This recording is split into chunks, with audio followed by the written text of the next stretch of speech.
Welcome to the Growth Fire Podcast, where we engage with top business leaders who share their experiences and provide real insights that help them attract customers, retain staff, and grow their bottom line. Now, let's get started with the show.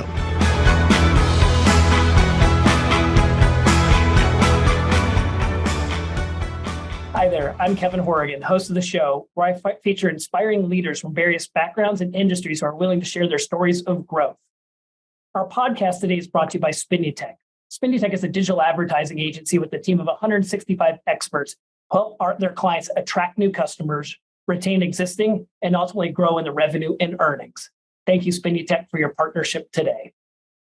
Well, our guest today is Hugh Campbell. Hugh is a serial entrepreneur, having started and sold more than 3 companies, with his largest being AC4S, an award-winning professional services company in the federal sector that generated over $350 million revenues before being acquired in 2018. Prior to then, he was vice president of engineering for Accelacom, a high-speed internet company funded by venture capital firm Dolphin Equity Partners, and prior to that, he was with Intermedia.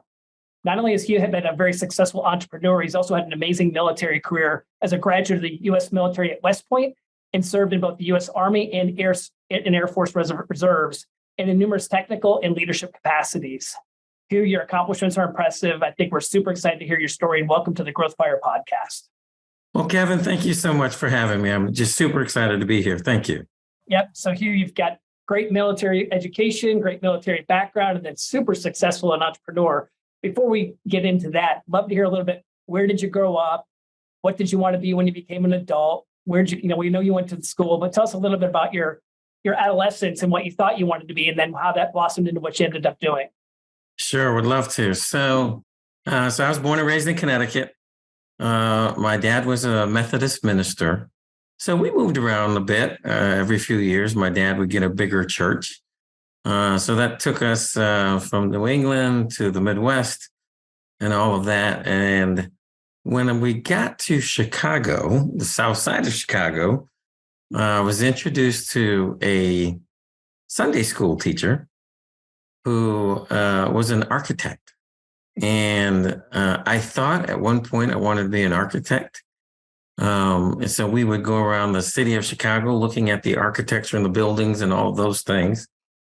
But as I got closer to going to college and started looking at various schools, and those careers that came after college, I really kind of focused in on electrical engineering because it was exciting. It was back in the 80s and 90s, and it was an exciting time for technology as it is today.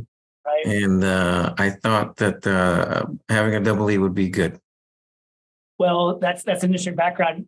Back when you were growing up and you met this Sunday school teacher who got you interested in architecture, do you think it was architecture that you really were interested in, or was this person just something who was interesting to you, and because that may have been their passion or their profession, you found it interesting?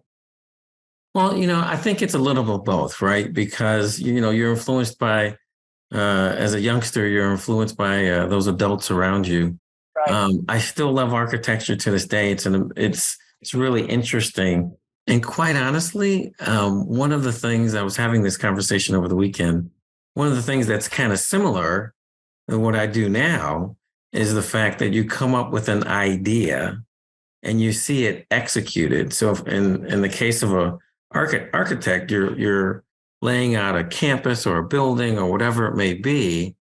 But the same holds true with networks. One of the things that I love is coming up with this idea for a network and watching people use what came out of my head. Right. It's very rewarding. That's really interesting. So you love envisioning what this network can be and then watch it in its application. You love watch people to actually use this application that you put together. Absolutely. There's nothing like watching it. That's what we did in the military as well. You'd watch somebody use a telephone, use their computer or whatever, and all of the engineering, planning, design behind it, coming to fruition. To me, there's nothing else like it. Yeah, that's really neat. That's really neat. So you ended up going to West Point. What did you go into West Point wanting to study? Well, I didn't know much about the military. I knew based on the research that I had done, that was a fantastic engineering school. And so everyone at the time, everyone graduated with a Bachelor of Science degree, and you had to specialize in something. And so you were guaranteed to get a Bachelor of Science degree. And I had in my mind that, this double E stuff was what might be something for me, and would give me some modicum of success. So that's what I decided to do. And so you graduate West Point and you go into the Army. Tell about what, when you went into the Army, did you go into the Army with an intention, I wanted to focus here, or did the Army tell you you're going to focus there? Well, no, I'll be honest with you. I had a plan. Did the Army know about it? So in the Army, what most folks may not appreciate is you have to pick what branch that you're going to serve in. So I was Signal Corps, which is an old school term for communications. Mm-hmm. It dates way back into the very early days of the Army, where they used to use flags to signal the various troops on the battlefield. But in today's world, it really is all about computers and cybersecurity, satellites, fiber optic cables, all of those types of things. And I knew that would have the most applicability after getting out of the military. Because you don't stay in the military forever. Everyone transitions at some point. And I thought that would be a good place to start. And so you intentionally picked that. You have a plan. You intentionally want to go into this communications role. How long were you in the military? What did you learn? And let's talk about how did that help you grow? So,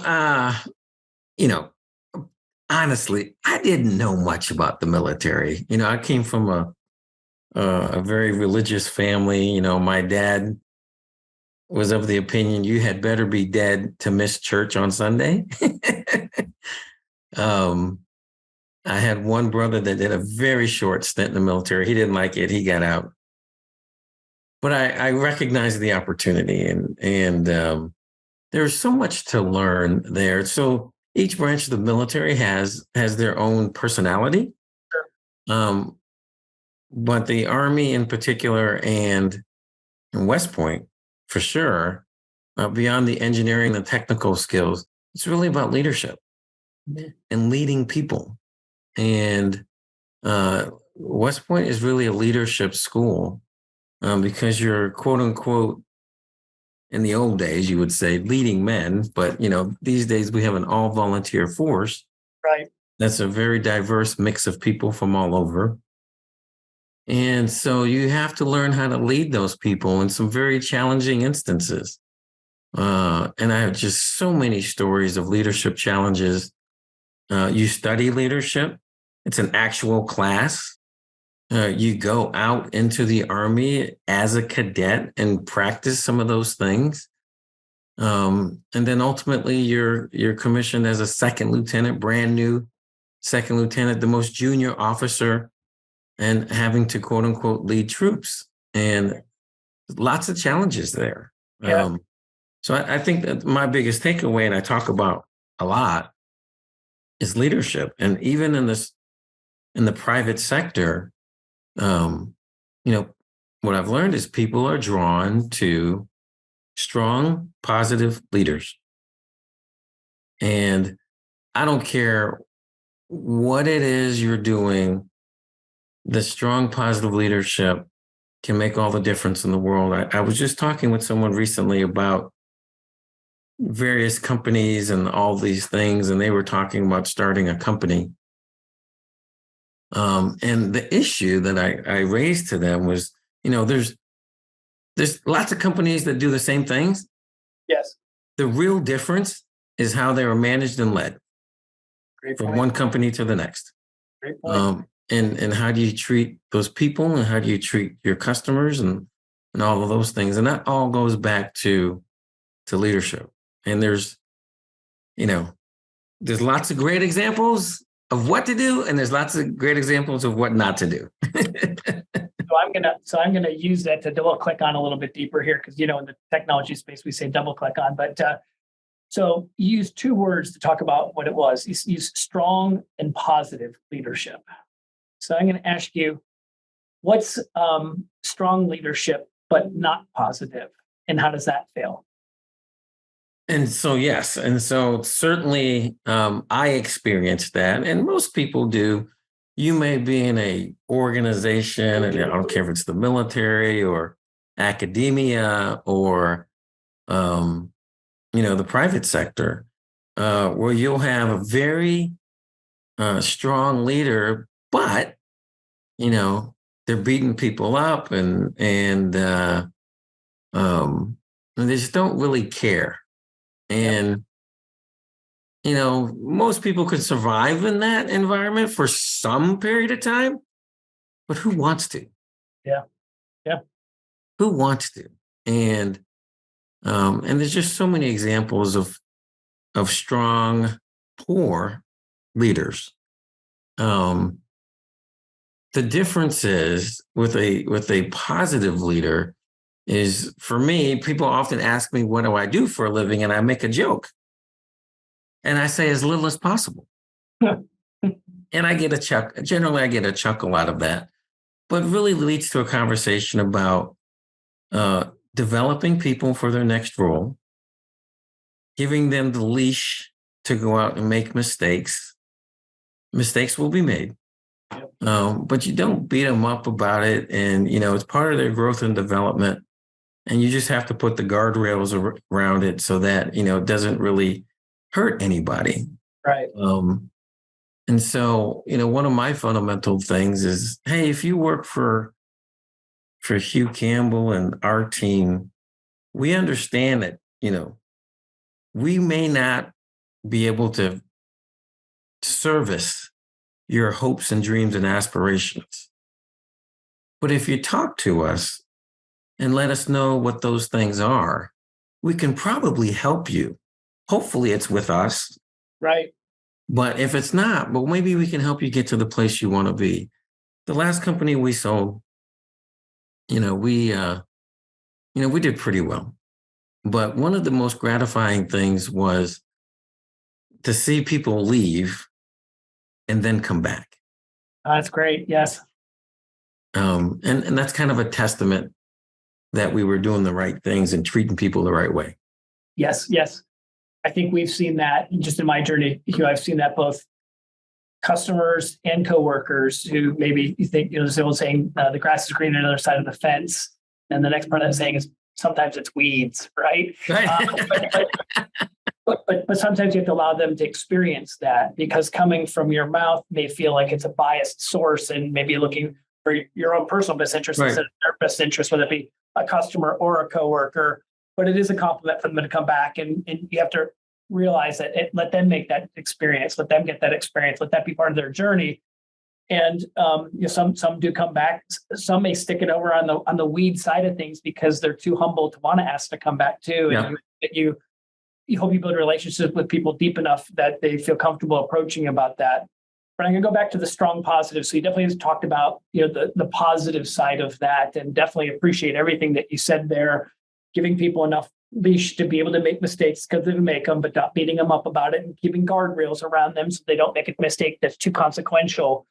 I've never served in the military, Hugh, but I view that the military certainly has strong leadership, but I don't always view it to be positive leadership. It seems to be an organization from an outsider's perspective that you demand respect and don't necessarily have to earn it. Have you seen any transition about how the military had strong leadership that you could employ, but also had elements of it you couldn't employ because maybe there is an expectation of leadership versus an earned leadership? Yeah, so I think one of the toughest things, and again, most folks have a very, very tiny view into what the military does on a day-to-day basis. And just like any other organization, and the military is a very large organization. So you have all kinds of leaders. And but I think it's evolved, and I think there's a real understanding now, and you'll hear the term about servant leaders. Yes. And I think that really has taken hold in the military in the last decade or so. It certainly has changed. I think one of the biggest challenges between the military and the private sector is, it's very simple in many respects for the military because you have a foe, a very well-defined enemy. Yes. It could be a nation state or bad actors. We've seen terrorism, et cetera, and all those kinds of things. So it's very easy to identify why it's important and how we fit into the overall picture. With a company or a nonprofit or academia, it's harder for leaders to define for their subject followers, Yes. their audience, what is it that we're trying to achieve? And so that's, I think what you see in many respects is when companies define a mission statement or a vision, those are leaders trying to get people to focus in on what the objective is. Yes. For our company, it's very simple. We want to provide world-class technical support for our companies and nonprofits and schools that we support. So it's very, you got to focus in on something very simple that people can rally behind, something that people can believe in. And if you have that right mission, if you have the right environment, the bits and the bytes, the keyboards, working on the keyboards, all of those things will take care of themselves. Yeah. But you got to set where we're going, why we're going there, and the overall environment. And people can generally rally behind those things. Yeah, that's a great explanation. I think that's fantastic. So last question I'm going to ask about this, strong, positive. So we talked about strong, we've talked about negative. Let me ask you one other viewpoint of that. What about strong leadership? What about positive leadership, but it's not strong? Where do you see that have challenges? Well, I will tell you, in my short stint on this earth, I would tell you that people rally behind strong leaders. Unfortunately, those strong leaders can have a very negative impact. I mean, look at, Europe in the 40s, 30s and 40s, right? Yep. So I think it's important to be effective. You've got to be both. Yeah. Not necessarily both. It's wonderful when you can have both, but my huge small vision of the world is you got to be both, because we have very strong leaders that are negative. Yes. Yep. And and people rally behind those leaders. I mean, there's lots of them. Yeah. I mean, you could look around again at various nation states, right? We're living a time of a war on the European continent. Yep. And you could make all kinds of inferences about that and what's going on there, but that's just one of just scores of examples of strong leadership that may not be so positive. Right. What about positive leaders, though, who aren't strong? I've worked with people who are very positive, but they maybe not are that strong. And I've watched them maybe not get the same traction by trying to be positive, but without the strong component of it, maybe not seeing things through all the way. Have you run across that in your journey? Yeah. So I had one of my mentors, he was a brigade commander, once used this word I didn't even know. It was called the dichotomy of the mission, where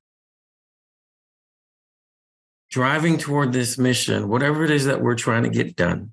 Yes. Wherein you're going to have to ask people to do things that they might not necessarily want to do. Yes. And those positive leaders that aren't strong, they may be popular. We may love them to death. But ultimately, as leaders, we're in charge of getting stuff done. Right. And a weak leader, somebody that's amazingly positive, that's a weak leader, shouldn't be in charge. Sorry. It's not probably a popular thing to say, but if you're not strong, you can't get, quote unquote, the troops to rally behind you to get the mission done, then we're kind of wasting our time. And I think that's the dichotomy of what you said. It's strong and positive. Strong alone with negative doesn't build people to rally, and positive, but without necessarily the strength for the reinforcement, that's the difficult questions. And so, I think probably one of the big nuggets today is just strong, positive leadership helps propel growth. And that's so right. As leaders, we want to make sure that we understand what that is. And that's how we lead. But I think as people who are being led, if you're trying to attract a team, realize that strong, positive leaders is what teams want to be attracted to. And maybe attracted to something lesser than that, but maybe not have the sticky factor for a long period of time, or maybe not get it all done. I think that's kind of what your point about the strong and positive. It's got to be the combination of both. Absolutely, 100%. Yeah, great feedback. So you left the military, you went into the private sector. Can you tell us about what your first job is, and then what triggered you to become an entrepreneur? So that's a very interesting story. So my first job when I got out of the military, I went to work for a telecommunications firm. It's called Intermedia Communications here in the Tampa Bay area. They were the competitors to the Baby Bells, right? Southern Bell and Southwestern Bell, Ameritech, all those kinds of companies from the 90s. And so I went to go work in the engineering department of that organization. And it was really kind of funny because I was hired as a technical expert and to help them move the needle with all of this technology and disparate networks and all those kinds of things, servicing their business customers. But I was an individual performer. Right. But, I got promoted very quickly over the first few years. But when my boss was leaving, he was going to a startup company. That startup company was actually acquired by Google. Wow. And he is now currently the global infrastructure guy for Google. Lives in Sweden. Nice. But he was leaving, and so I wanted his job because he had the internet division and I had the other data networks. So I went to the senior vice president of the engineering department, and I said, "Hey, I would really like. I know, my boss is leaving. I know he's leaving, and I would like that job." And the SVP, the senior vice president, told me, "Hugh, that's great, but you're too young." Lots of red flags there. Yeah. I knew the network that we had built like the back of my hand. I helped salespeople close deals. I helped the sales engineers. We were very active with the other departments. So the whole company just knew I was going to get that job. And when word got out that I didn't, a couple of people approached to me and said, "Hey, we're getting ready to leave. We're going to go to the startup company. We've got some venture backing out of New York City, and we need a vice president of engineering to help us build out our networks." Great. And they asked me if I was interested. Great. Of course I'm interested. So we went through the process of talking with those folks, and ultimately they picked me. And so the three of us were the founders of Accelacom, Okay.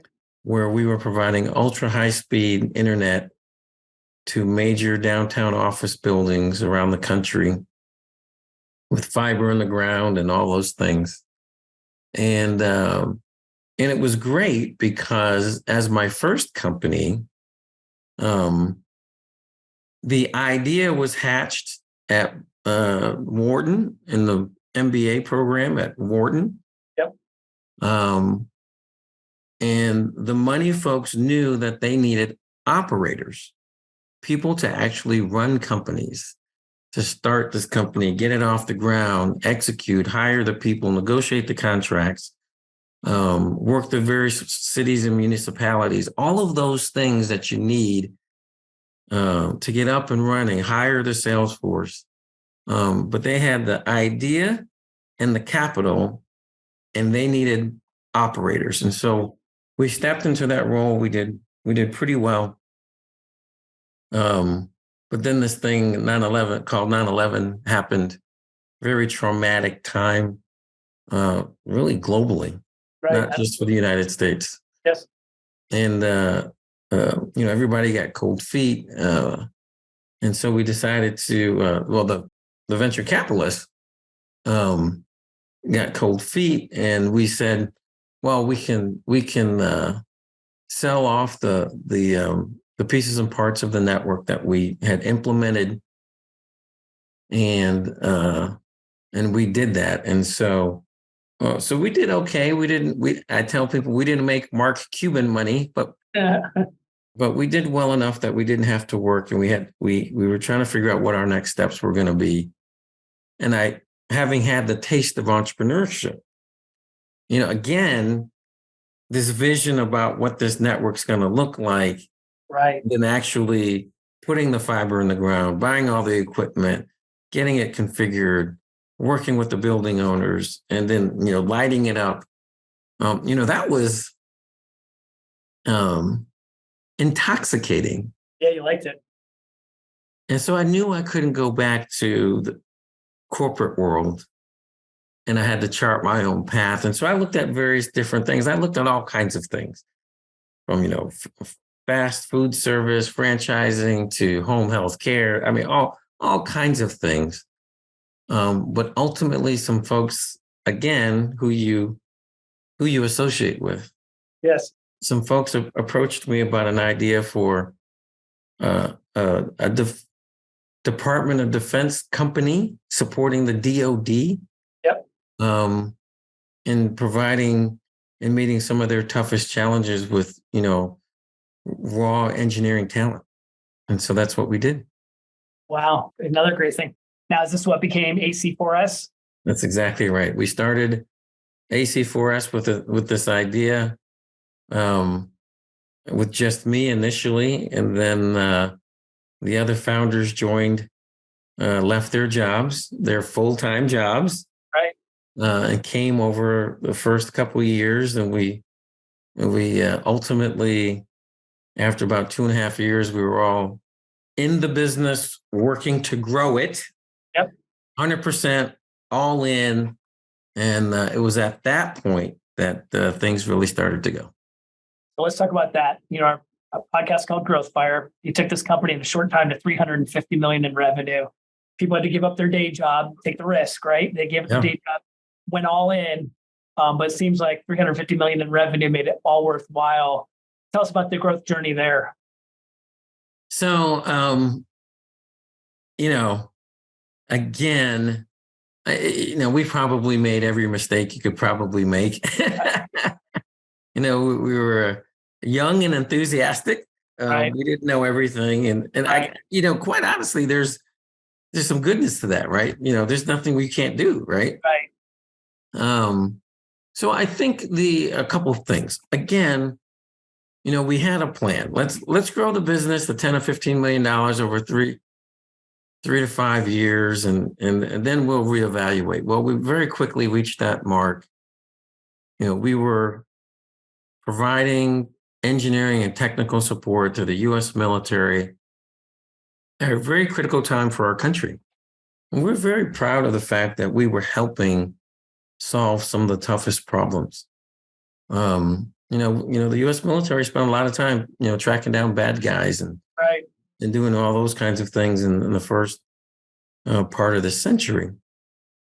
And so we're very proud of that. And it was easy to get the employees, once again, to understand that we were continuing to serve, yes, just in a different capacity. There's stuff they needed.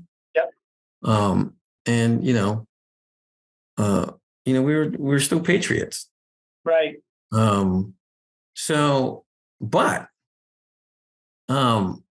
We knew that if we were going to be serious about reaching our goals, one, we needed to be all in. Yep. Two, we needed to have very well-defined goals. Yep. And three, what was very important, we needed the infrastructure and the company to really support all the things that we wanted. So we spent a fair amount of time and effort, and the federal sector is different, but we spent a lot of time making sure that we had everything in place.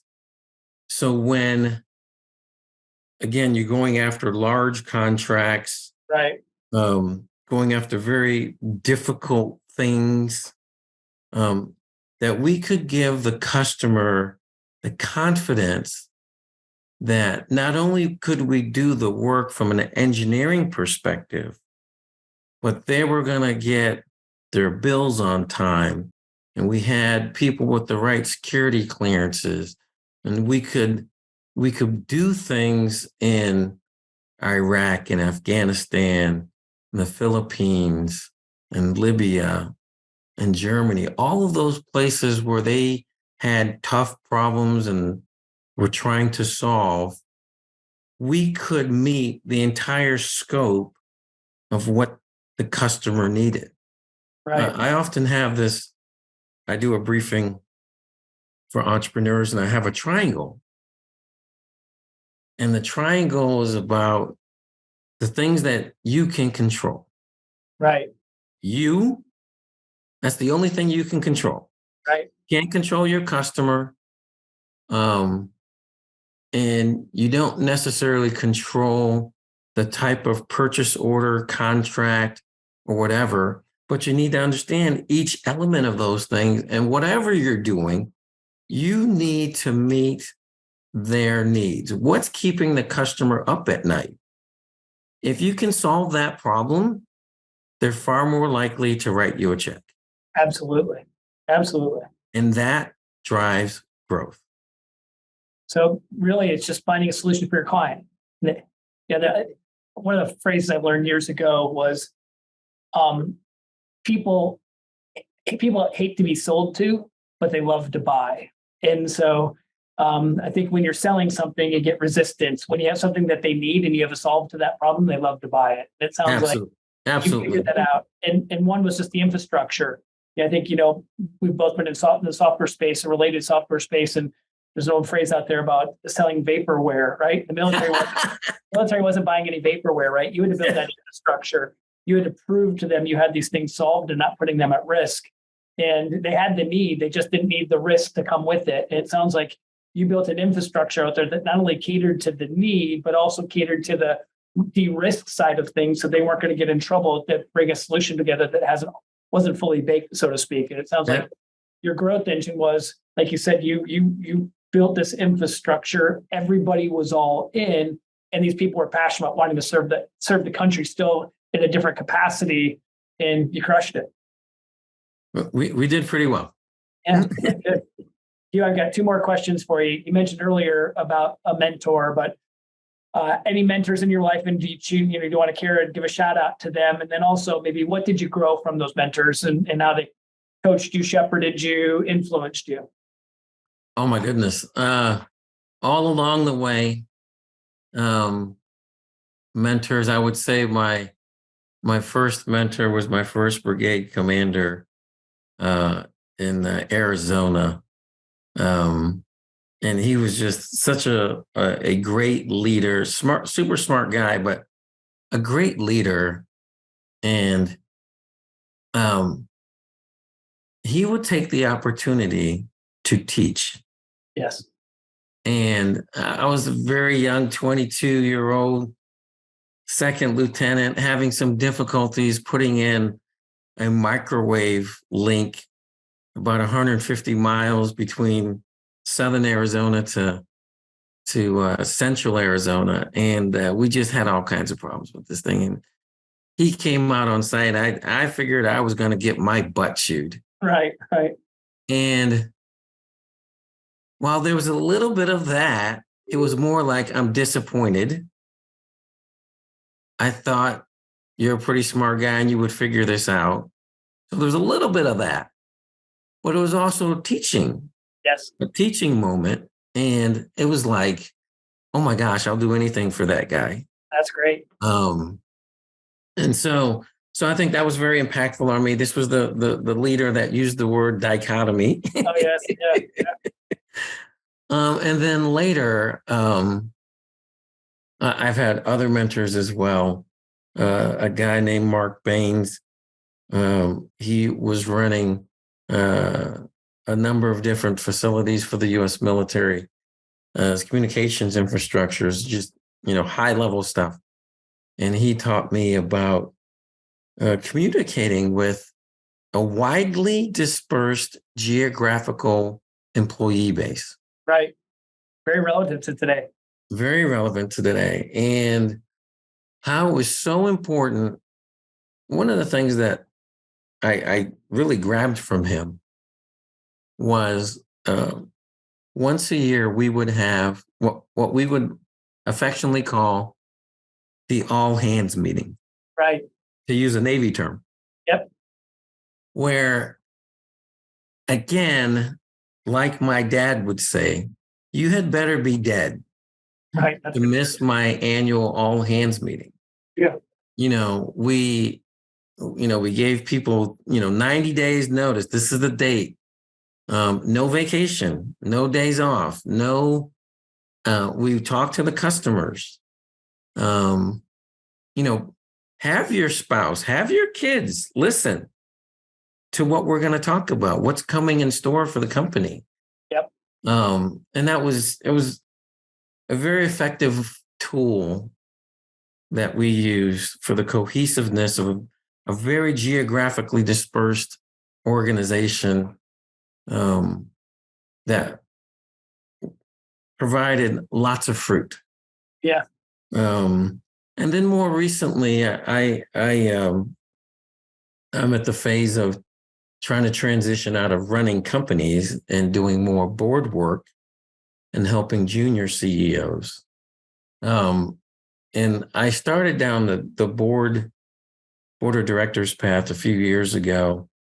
And my mentor, Shelley Archambault, who has had several companies over the years, Silicon Valley, serves on, Fortune 500 boards. She has mentored me in that journey. And, it was a bit discouraging at first because I really didn't know what I was doing.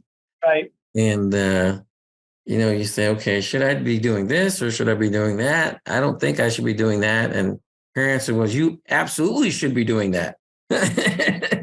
and getting me down the path. And so now I serve on 3 boards that provide me the opportunity to help some organizations get to their next level. Right. And I'm super excited about the opportunities that have been presented so far.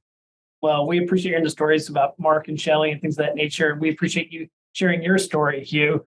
We've been talking to Hugh Campbell. Hugh, if anybody wants to reach out to you after they watch or hear this podcast, what's the best way for them to contact you? I am a 100% all in on LinkedIn, and I can be very easily found on LinkedIn at Hugh Campbell, and throw Campa behind that. You'll find me. And I spend a lot of time there because it's a great tool. Yeah, that's great. Hugh, thank you so much for being a guest on our Growth Fire podcast. We really appreciate your time, you sharing your insights, your story, and we wish you continued success on your journey. Kevin, thank you so much for having me. I've thoroughly enjoyed every minute of it. Good luck. Thank you. Yes, sir. Thanks for listening to the Growth Fire podcast. We'll see you again next time, and be sure to click subscribe to get future episodes.